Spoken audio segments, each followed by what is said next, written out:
All right, y'all, we are live right here from the Black Doctoral Network Conference. And I'm here with, introduce yourself, tell us who you are and where you're from. From the University of Tennessee at Chattanooga. Now, you came here with how many students? So we have 3 faculty members and 10 students. 10 Black doctoral students. Well, actually, they're not. Oh! Juniors and seniors. A couple of seniors who graduated in December, and the others are still moving through university. I love that. So the importance of bringing them here to experience the Black Doctoral Network. If I had had this type of experience, life would have been totally different, right? Clear expectations. Tell us a little bit about how they got here, why this was so important. Let's start there.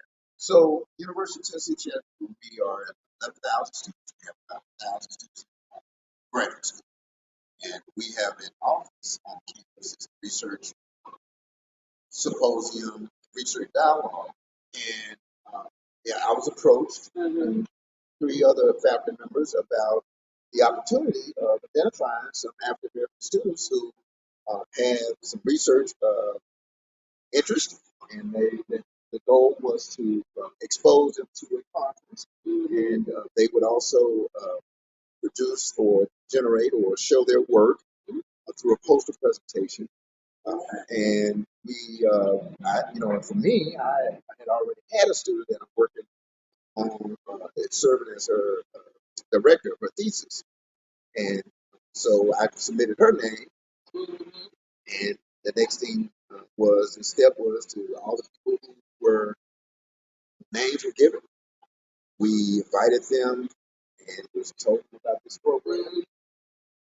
So we are here bringing 10 students. And it's just amazing because it is a predominantly white institution, and this is probably a space.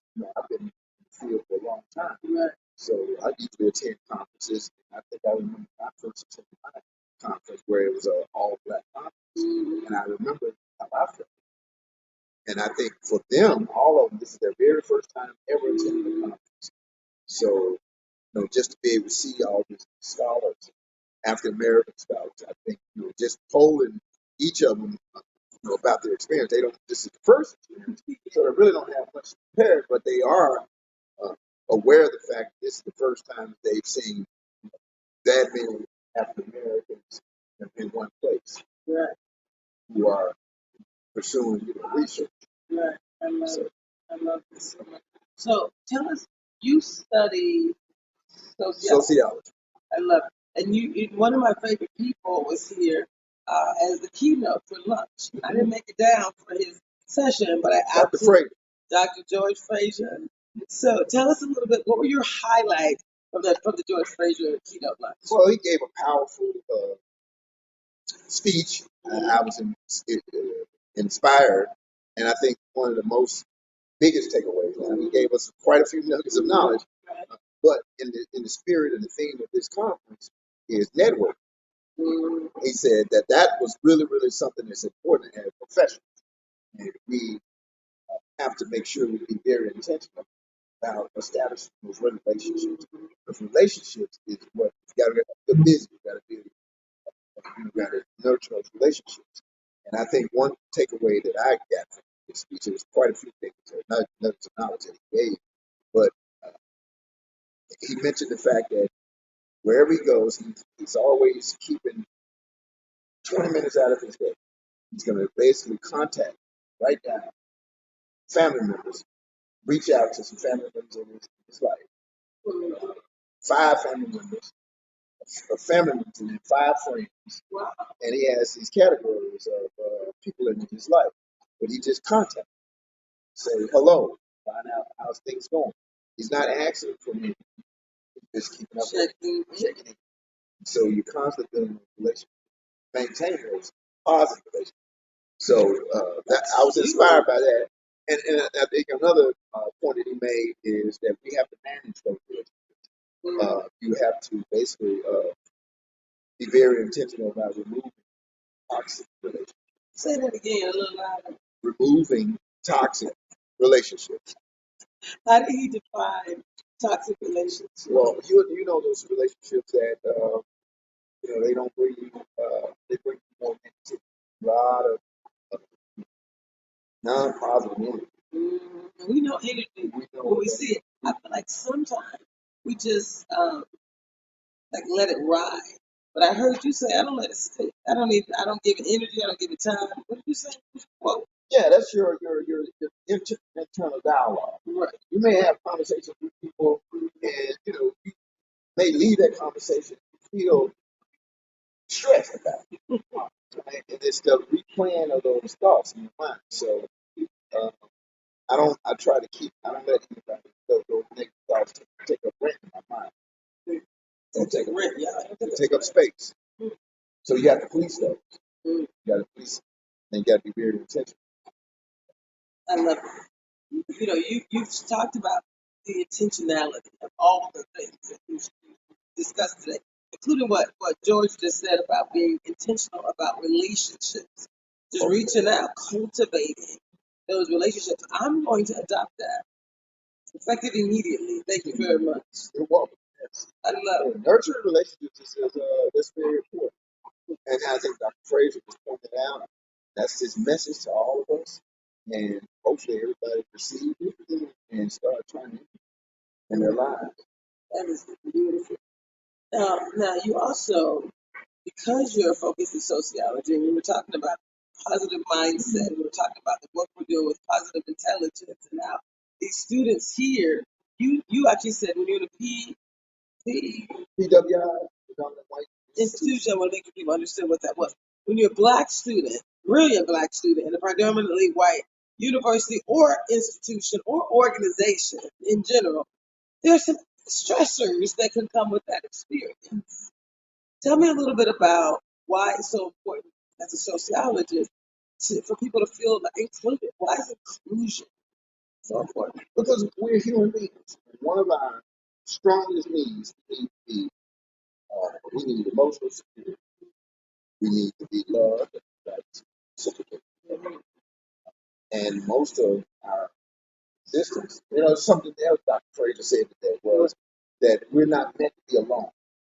So that's where we seek that from groups. And one of the first primary groups that we get exposed to is our family. So our family, that unconditional love is where we should be.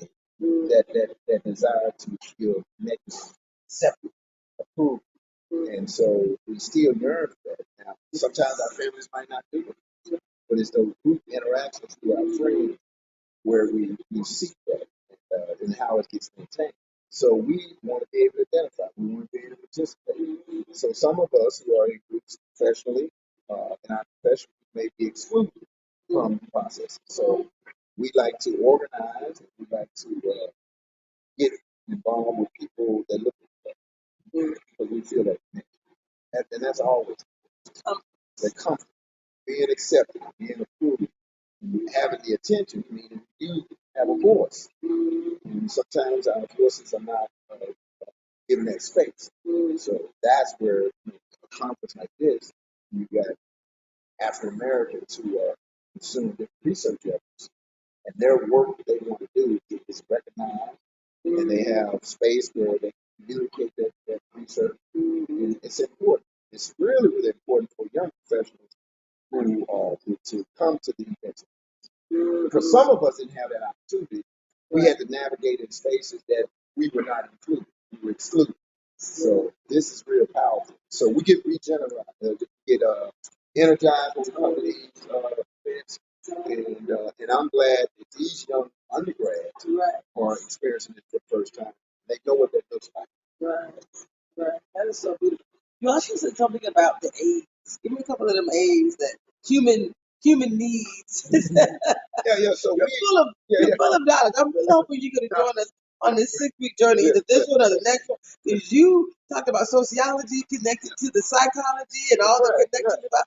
This is a beautiful thing. So there's a plethora of research that's been conducted. Psychology been around, sociology has been around probably after psychology, but our psychology colleagues they look at the individual, right? We take up the ton, and we put people how we as individuals operate within groups. And one thing that I said earlier is that we find comfort in being accepted within the group. Family is the one that's charged with that. Oftentimes, if they are not able to do it, we seek out other opportunities. So we want to be loved, go find our own person.